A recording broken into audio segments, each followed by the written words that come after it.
Datuk Yang di-Pertua, pendidikan merupakan penyumbang utama kepada pembangunan modal insan dan ekonomi negara. Pendidikan juga adalah pencetus kreativiti dan penjana inovasi untuk melahirkan insan yang holistik seperti yang dihasratkan dalam falsafah pendidikan kebangsaan. Justru bagi memastikan matlamat ini berjaya, Kementerian Pendidikan Malaysia telah melaksanakan pelbagai strategi dan inisiatif sama ada di peringkat sekolah maupun di peringkat pengajian tinggi. Bermula dari peringkat prasekolah hinggalah ke peringkat menengah atas, peningkatan kepada berfikir secara kreatif dan inovatif secara merentas kurikulum telah pun diamalkan dalam pengajaran dan pembelajaran. Usaha ini adalah untuk memastikan murid mampu menguasai kemahiran berfikir dalam setiap disiplin ilmu, berjaya mengaplikasikan ilmu pengetahuan, berinovasi tinggi dan berupaya mencipta sesuatu produk.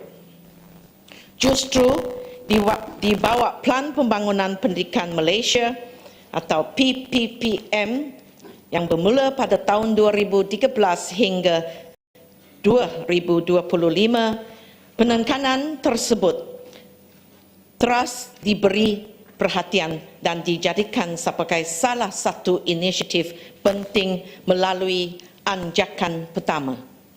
Tumpuan adalah untuk memperkukuhkan penguasaan 4M, iaitu membaca, menulis, mengira dan menakul, serta ditambah dengan elemen kreativiti, inovasi dan keusahawan melalui KSSR yang sedang dilaksanakan dalam gelombang 1. Manakala dalam gelombang 2 dan 3, iaitu daripada tahun 2016 hingga tahun 2025 pula, elemen yang sama diterapkan dalam KSSM yang akan mula dilaksanakan pada tahun 2017.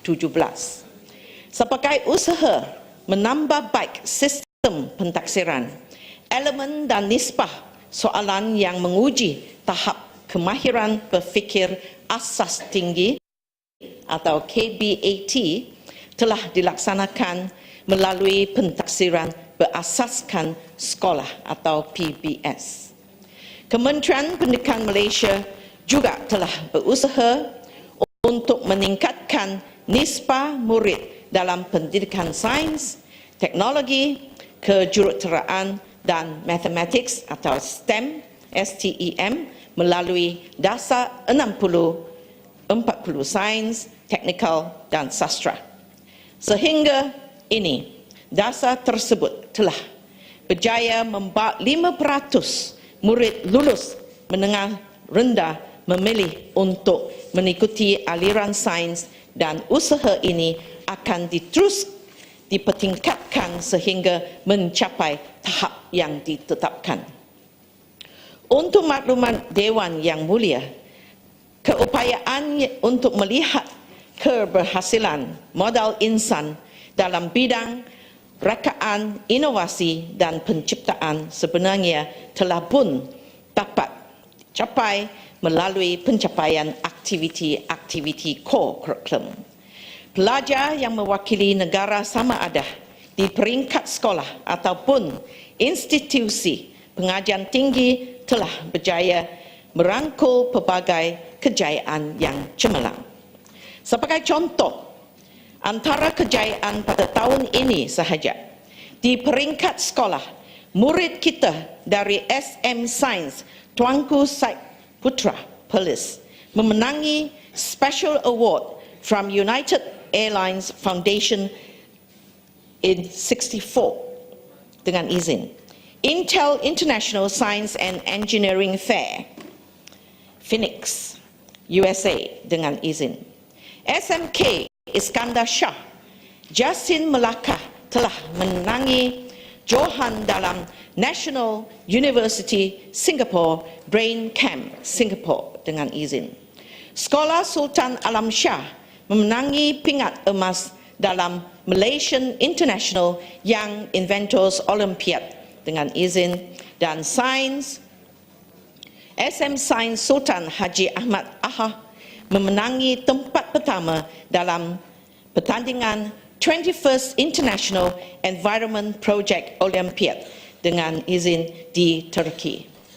Justru bagi meneruskan kecemerlangan dalam bidang core curriculum, Kementerian Pendidikan Malaysia akan menyusun semula aktiviti core curriculum sedia ada di semua peringkat supaya lebih komprehensif dan bersesuaian dengan gelombang baru teknologi dan inovasi terkini. Di peringkat pengajian tinggi pula, antara kejayaan yang dicapai adalah dalam pertandingan Robot Soccer World Cup dengan izin pada tahun 2013, pasukan dari IPT dan Politeknik Tempatan telah berjaya mendapat 3 pingat emas, 2 perak dan 4 gangsa. Di samping itu, IPTA seperti USM, UKM, Uniten dan UTM telah berjaya mempromosikan produk potensi untuk dikomersialkan di peringkat tempatan dan antarabangsa. Untuk makluman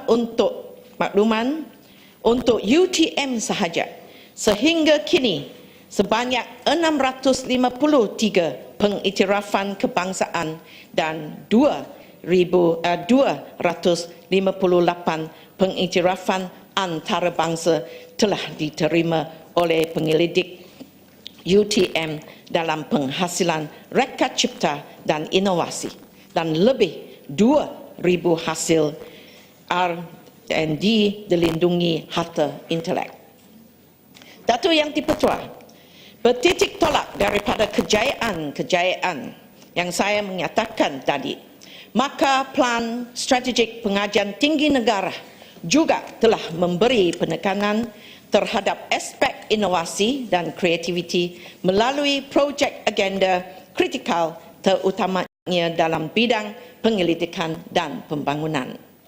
Budaya penerokaan baru dalam kalangan ahli akademik dan pelajar telah menjadi fokus utama sebagai usaha untuk memperkayakan khazanah ilmu dan pengkomersialan produk dari aktiviti berkenaan. Selain daripada itu, jaringan kerjasama dan kolaborasi antara universiti, industri, termasuklah syarikat kepentingan kerajaan atau GLC dengan izin, dan kerajaan juga diwujudkan bagi melahirkan graduan yang kreatif, inovatif dan mempunyai nilai keboleh pasaran. Datuk Yang di-Pertua, membangunkan modal insan yang produktif, berinovatif, kreatif, berkemahiran tinggi dan berilmu pengetahuan merupakan fokus utama dalam usaha menjadikan Malaysia sebagai negara maju berpendapatan tinggi berasas pendidikan. Kementerian Pendidikan Malaysia yakin dengan pelbagai usaha yang dilaksanakan ini, hasrat murni tersebut mampu dicapai. Sekian, terima kasih. Ya. Sila Kota Tinggi.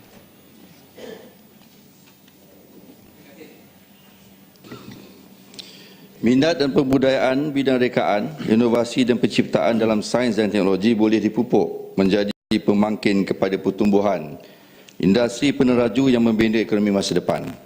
Pembinaan keupayaan ini juga dapat diterjemah kepada kejayaan berprestij tinggi dan juga harta. Sabarlah, jangan kacau. Dan harta intelek sebagai aset negara masa depan. Jadi soalan saya, ini sampai soalan, sabarlah. Pagi-pagi dah tak sabar. Apakah terima kasih Sam. Apakah usaha-usaha KPM yang lebih spesifik sehingga membolehkan Penyertaan pelajar dalam bidang sains dan teknologi mencapai tahap 60% seperti yang dihasratkan.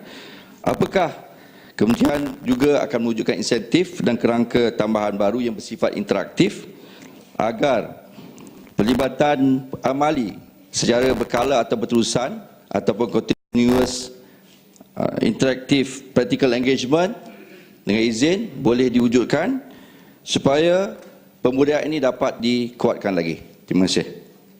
Ya, sila Menteri. Terima kasih Yang Berhormat atas soalan yang berkaitan dengan apakah langkah yang spesifik yang sudah diambil untuk membolehkan penyertaan pelajar dalam bidang sains dan teknologi mencapai 60% sebagaimana yang dihasratkan.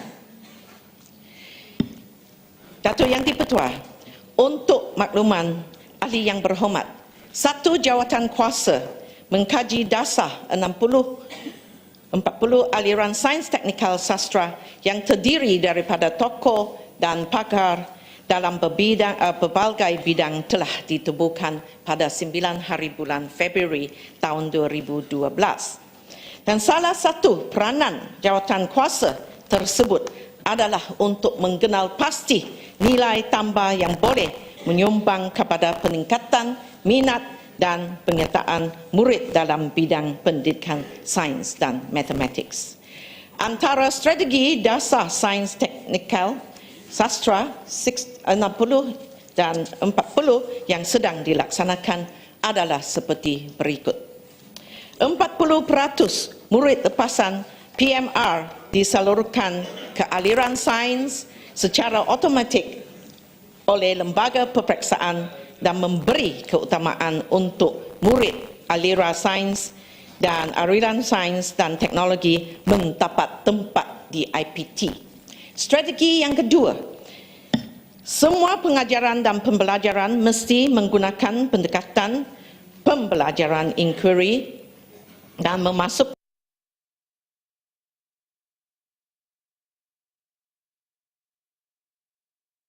elemen kemahiran berfikir aras tinggi atau KBAT.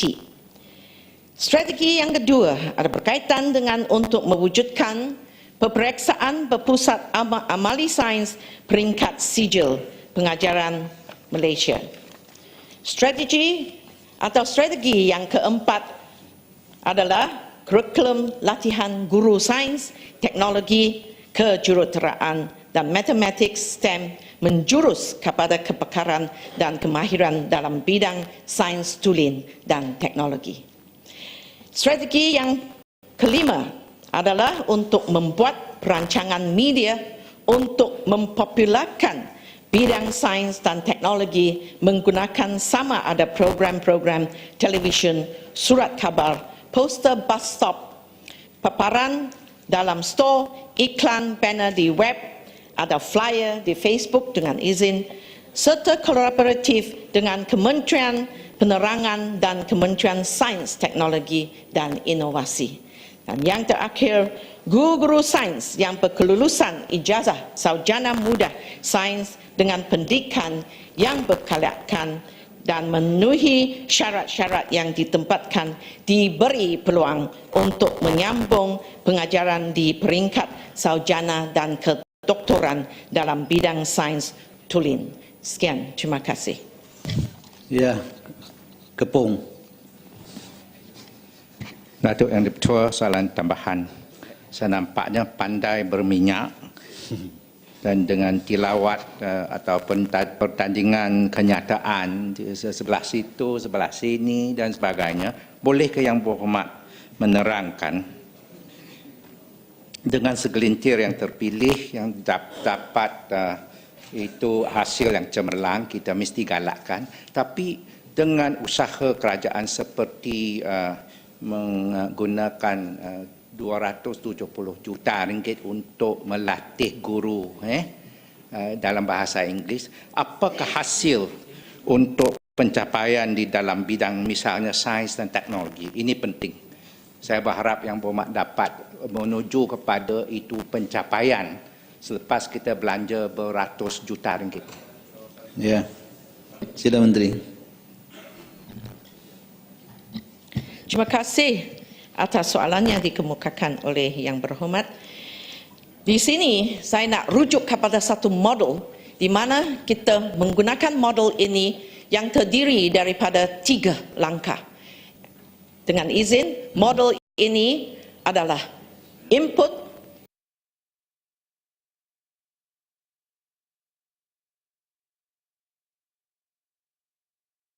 output dan student outcome. Ni Dan bukan soalan bocor diizin. ni. Bukan soalan bocor. Menteri dapat menguasai. Tanya Menteri.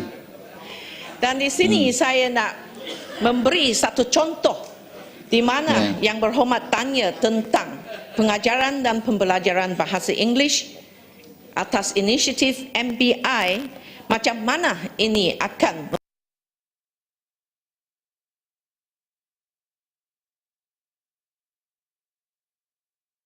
membantu murid.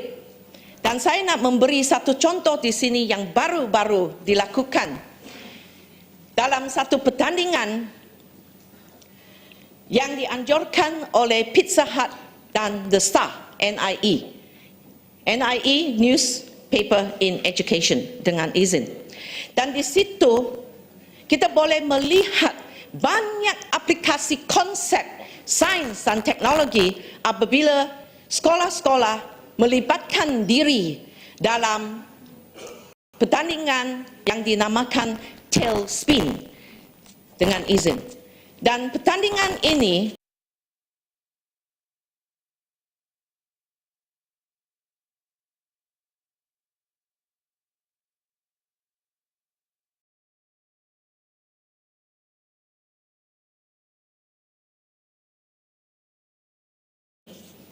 dilaksanakan berdasarkan satu konsep drama.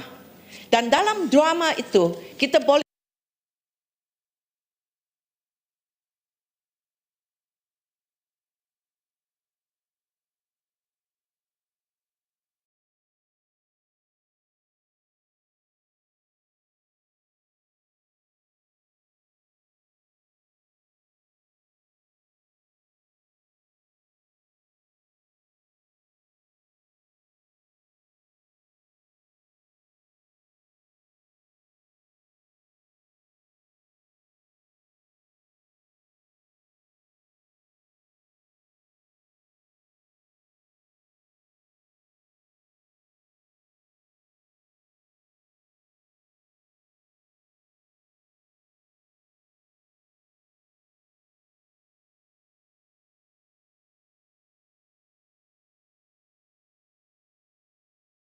bahasa Inggeris, saya boleh kata bahawa ini adalah satu alikasi yang tidak betul. Dan saya minta Yang Berhormat untuk baca surat khabar The Star pada Ahad. Ada satu write up oleh The Star tentang kejayaan pelajar-pelajar dalam pertandingan ini. Jadi itulah kita boleh melihat the translation, dengan izin, of lessons learned di sains into making use of bahasa Inggeris. Sekian, terima kasih.